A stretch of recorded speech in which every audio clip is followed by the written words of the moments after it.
അപ്പോൾ ഇന്നത്തെ വീഡിയോ എന്ന് പറയുന്നത് നമ്മളിന്നൊരു ഫിഷ് മോളിയാണ് ഉണ്ടാക്കാൻ പോകുന്നത്. അപ്പോൾ ആവശ്യത്തിന് മീൻ എടുത്തു വെച്ചിട്ടുണ്ട്. പാറമീനാണ് കേട്ടോ. ഇന്ന് പാറമീനാണ് ഫിഷ് മോളി ഉണ്ടാക്കാനായിട്ട് ഞാൻ എടുത്തിരിക്കുന്നത്. മീനും ഫിഷ് മോളി ഉണ്ടാക്കാൻ നല്ലതാണ്. അപ്പോൾ ഞാൻ എടുത്തേക്കുന്നത് പാറമീനാണ്.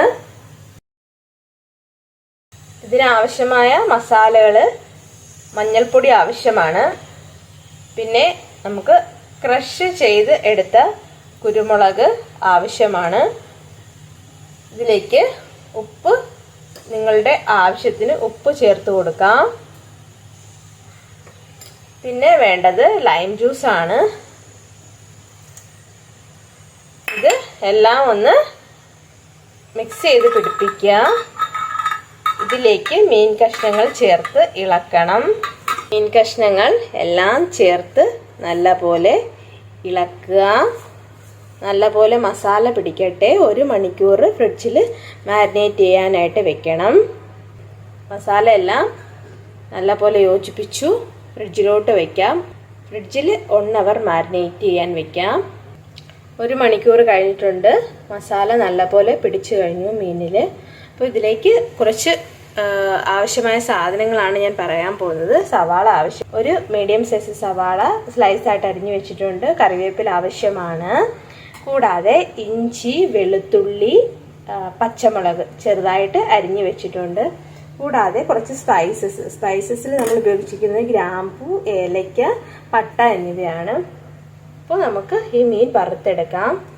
എണ്ണ ചൂടായിരിക്കുകയാണ്. നമുക്ക് ഇതിലോട്ട് മീൻ കഷ്ണങ്ങൾ ഇട്ട് വറുത്തെടുക്കാം. മീൻ കഷ്ണങ്ങൾ എല്ലാം ഇട്ട് കൊടുത്തിട്ടുണ്ട്. അപ്പോൾ അതൊരു 3 മിനിറ്റ് നമുക്ക് മീഡിയം ഫ്ലെയിമിൽ വെച്ച് ഫ്രൈ ചെയ്തെടുക്കണം. ഒരു വശം 3 മിനിറ്റ് വെന്ത് കഴിയുമ്പോഴത്തേന് മറുവശം ഇട്ട് കൊടുക്കാം. ഒരു വശം 3 മിനിറ്റ് വെന്തു. ഇനി അടുത്ത വശവും 3 മിനിറ്റ് വേകണം. മീഡിയം ഫ്ലെയിമിൽ വെച്ച് കൊടുക്കാം. 3 മിനിറ്റ് ആകട്ടെ.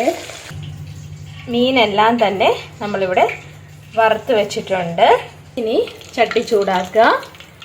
മീൻ വറുത്ത് മാറ്റി വെച്ച എണ്ണ ഇതിലേക്ക് ഒഴിച്ചു കൊടുക്കാം. ചട്ടി ചൂടായിട്ടുണ്ട്. അപ്പോൾ ഇതിലേക്ക് സ്പൈസസ് ആഡ് ചെയ്ത് കൊടുക്കണം. ഏലക്കായും പട്ടയും ഗ്രാമ്പുമാണ് ഞാൻ യൂസ് ചെയ്തിരിക്കുന്നത്. വരുമ്പോഴത്തേന് നമുക്ക് ഇതിൽ ഇഞ്ചിയും വെളുത്തുള്ളിയും പച്ചമുളകും കൂടെ അരിഞ്ഞത് ചേർത്ത് കൊടുക്കാം. ഇത് ചെറുതായിട്ടൊന്ന് മൂത്ത് വരുമ്പോഴത്തേന് ഇതിലേക്ക് നമുക്ക് സവാള ചേർത്ത് കൊടുക്കണം. സവാള ചേർത്ത് കൊടുത്ത് നല്ലപോലെ വഴറ്റുക. കുറച്ച് ഉപ്പ് ഈ അവസരത്തിൽ ചേർത്ത് കൊടുക്കാവുന്നതാണ്. കറിവേപ്പില കൂടെ ചേർത്ത് കൊടുക്കാം. ഉപ്പ് ചേർക്കാം. നല്ലപോലെ ഇളക്കി യോജിപ്പിക്കുക. സവാള നല്ലപോലെ വഴണ്ടി വരണം. സവാള ഒരു ഗോൾഡൻ നിറമാവാൻ തുടങ്ങിയിട്ടുണ്ട്. ഇതിലേക്ക് മല്ലിപ്പൊടിയും മഞ്ഞൾപ്പൊടിയും ചേർത്ത് ഇളക്കാം. മല്ലിപ്പൊടിയും മഞ്ഞൾപ്പൊടിയും ചേർത്ത് ഇളക്കുക.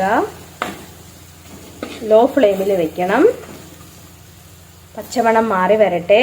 പച്ചമണം മാറിയിട്ടുണ്ട്. ഇതിലേക്ക് തേങ്ങയുടെ 2ാം പാൽ ചേർത്ത് ഇളക്കി കൊടുക്കാം. തേങ്ങാപ്പാൽ ഒഴിച്ചു കൊടുത്തു. ക്രഷ് ചെയ്ത് വെച്ചിരിക്കുന്ന കുരുമുളക് പൊടി 1 സ്പൂൺ ചേർത്ത് കൊടുക്കണം. ശേഷം ഇതിലേക്ക് നമുക്ക് മീൻ കഷ്ണങ്ങൾ ഇട്ട് കൊടുക്കാം. മുളക് പൊടി, തക്കാളിക്ക് അരിഞ്ഞു വെച്ചത് ചേർത്ത് കൊടുക്കാം.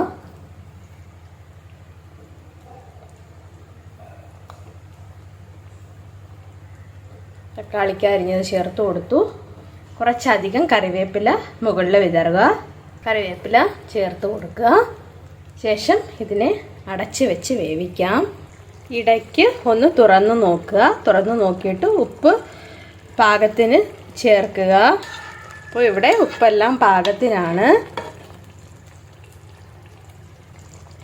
കുറച്ചുകൂടി വെള്ളം വറ്റി കഴിയുമ്പോഴത്തേന് നമുക്ക് ഇതിലേക്ക് 1ാം പാൽ ചേർത്ത് കൊടുക്കാം. ഇവിടെ പാകത്തിന് വന്നിട്ടുണ്ട്. 1ാം പാൽ ചേർത്ത് കൊടുക്കുക. 1ാം പാൽ ചേർത്ത് കൊടുത്തു. ഇത് ഒന്ന് ചൂടായ ശേഷം തീ ഓഫ് ചെയ്യാവുന്നതാണ്. അപ്പോൾ തീ ഓഫ് ചെയ്തു ഞാൻ.